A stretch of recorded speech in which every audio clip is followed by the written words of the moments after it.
I was a child the first time I stood in front of the H-1 racer at the Smithsonian, and I reached out and I put my hand on it.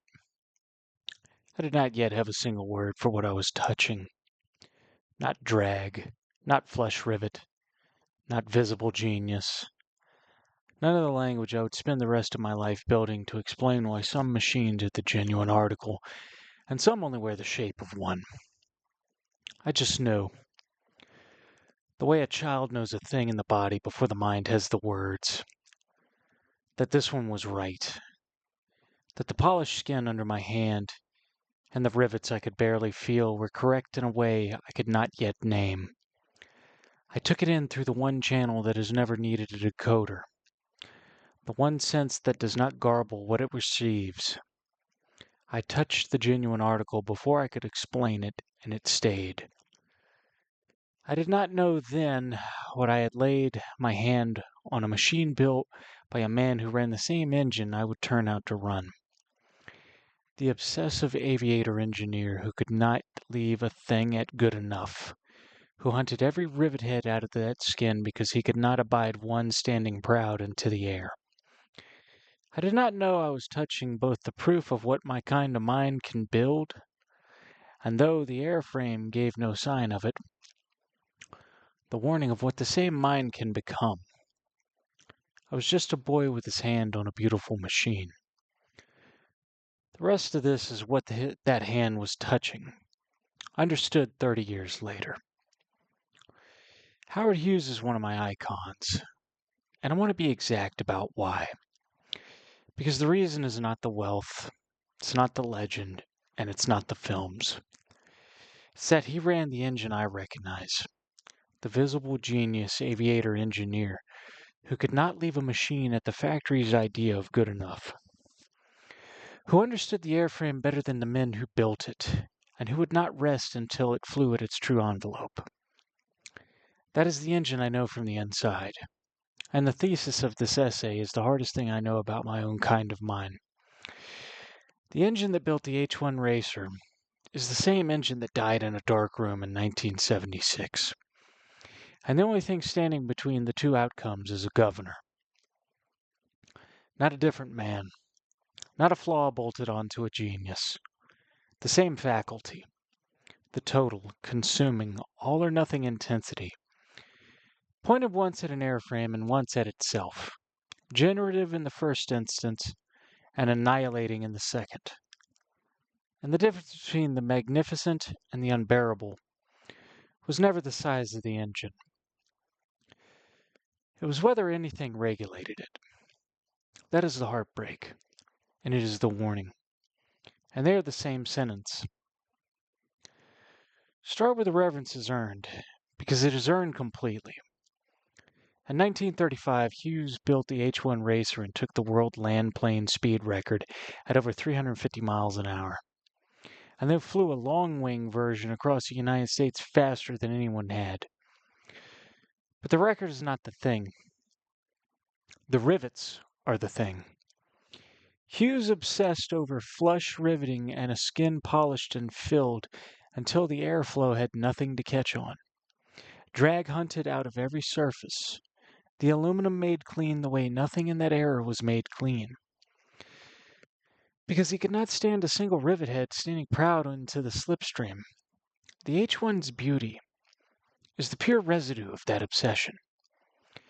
It is form following function so completely that the functional answer and the beautiful one are the same object, and it influenced the fighters that came after it.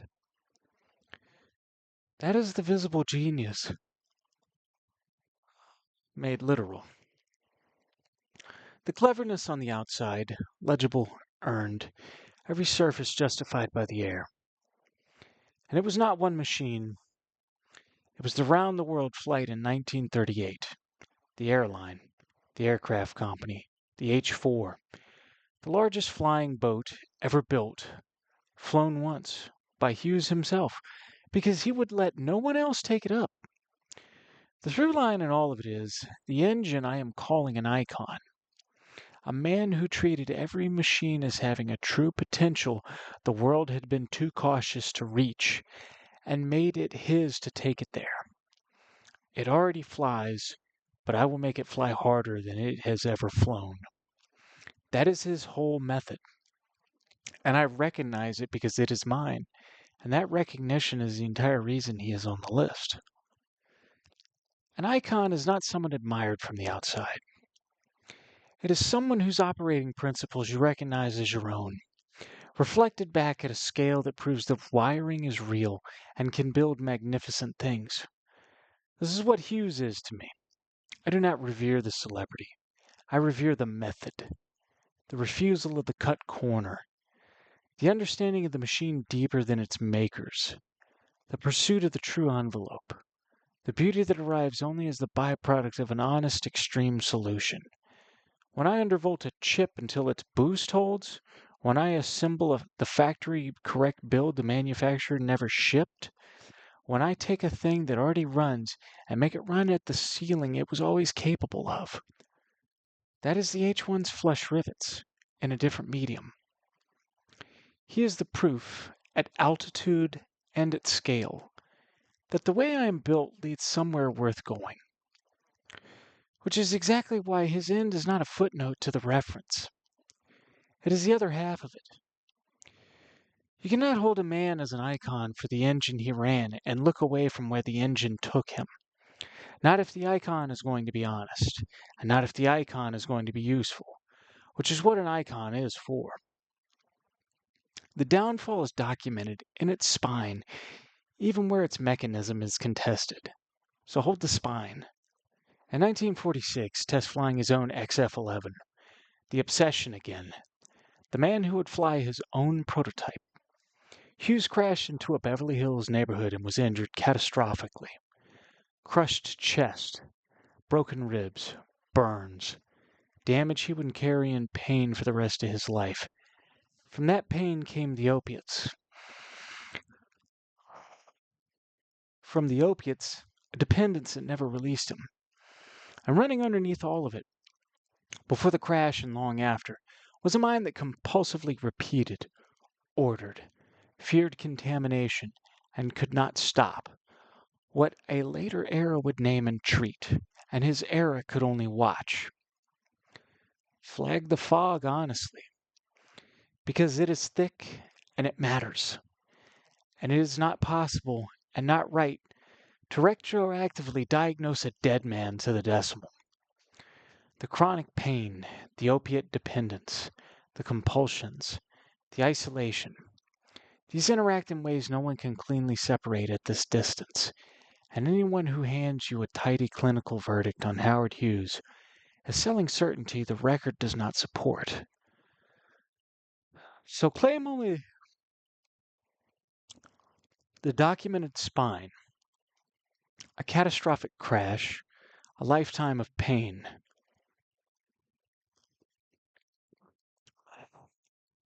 A dependence, a compulsive and worsening mind, a retreat into darkness, and a death, in 1976 of a man so deteriorated he was nearly unrecognizable. Name the rest as fog. The thesis does not need the precise diagnosis. It is carried by the shape alone. And the shape is this. The same total intensity that hunted every rivet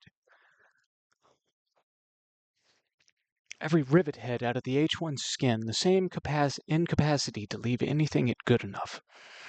The same all-or-nothing magnitude turned, in the last decades, inward, onto his own body and his own fear, and ran there with exactly the force it had once run on the airframe.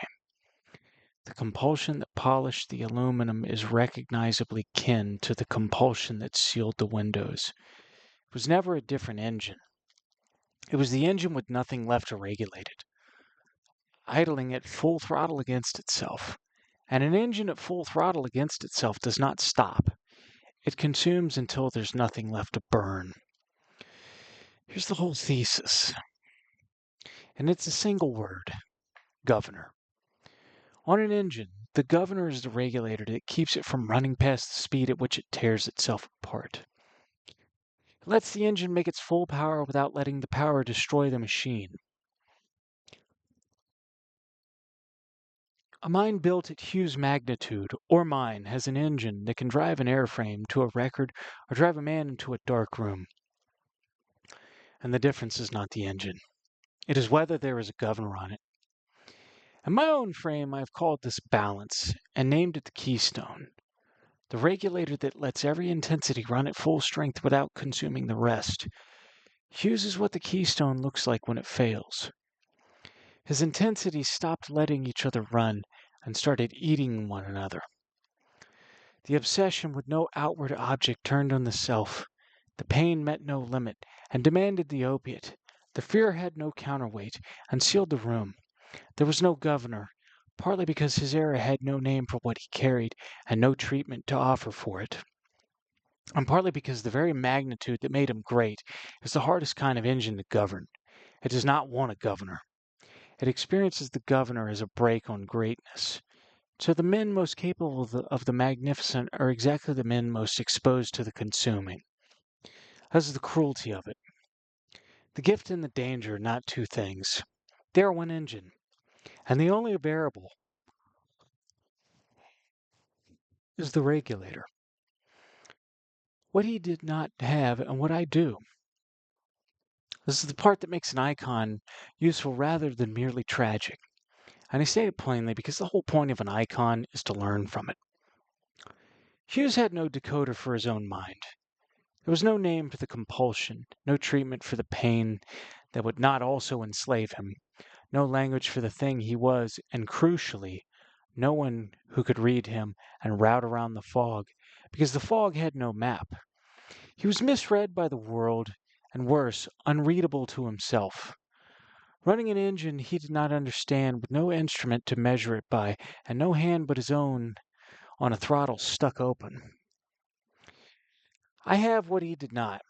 I have the self-knowledge, the model named, the engine understood, the faculty seen for what it is. I have the decoder, the one that makes the mind legible to the people around it and to itself. I have the tools that let the thinking out before it has to be held suspended forever in a single overloaded head. And most of all, I have the governor pointed the right way. The intensity aimed outward, at the work, at the machines I tune for friends, at the people who come to me, at the things shared and received, rather than inward onto the self, which is the direction that consumed him. I have a circle that invests in me and a perimeter I hold, and the plain capacity to put the heavy thing down and laugh at something stupid, which is not a small thing. It is the governor doing its job.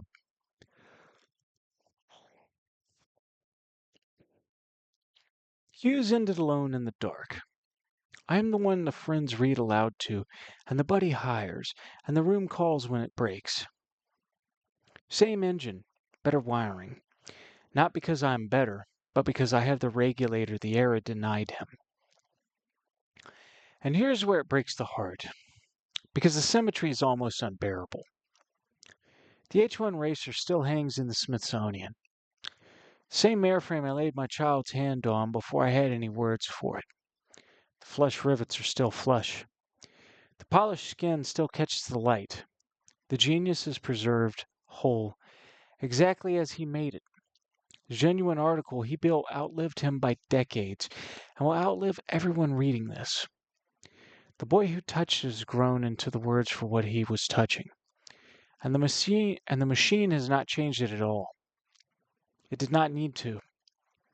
And the man whose same faculty built that airframe died unrecognizable, and the dark, run down by the engine that made him capable of the beauty in the first place. The thing he made survived. The man the same gift destroyed did not. That is the bittersweet at its most concentrated. The magnificence and the ruin issued from one source. And the magnificence is on a museum floor where a stranger can lay his hand on it, and the ruin is a deathbed photograph. You cannot revere the one without grieving the other, because they were never two things. The flush rivet and the dark room are the same obsession, governed and ungoverned. To stand at the H1 and feel the awe is to also feel the warning, in the same chord, at the same magnitude, which is the only honest way to feel it. So I keep Howard Hughes as an icon on both halves, because half an icon is a lie. The generative half is the proof. The engine I run can build the H1, can set the record, can make the magnificent thing fly harder than it has ever flown. The consuming half is the warning. The same engine, ungoverned, turns on its owner and runs until nothing is left. And the seam between them is the single most important thing I know about how to live with the kind of mind I have. That the gift and the danger are one engine, and the entire difference is the governor. Revere the flush rivets. Heed the dark room. Keep the intensity pointed outward. Keep the perimeter. Keep the people. Keep the hand that can put the heavy thing down. Because those are the governor. And the governor is the only one thing that decides whether the same engine ends on a museum floor or in a sealed room. Hughes never got the regulator. I have it. That is not a reason to feel above him.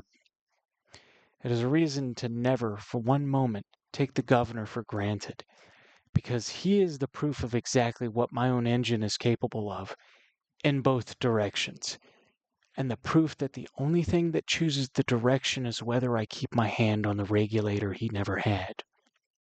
He flew it harder than it had ever been flown.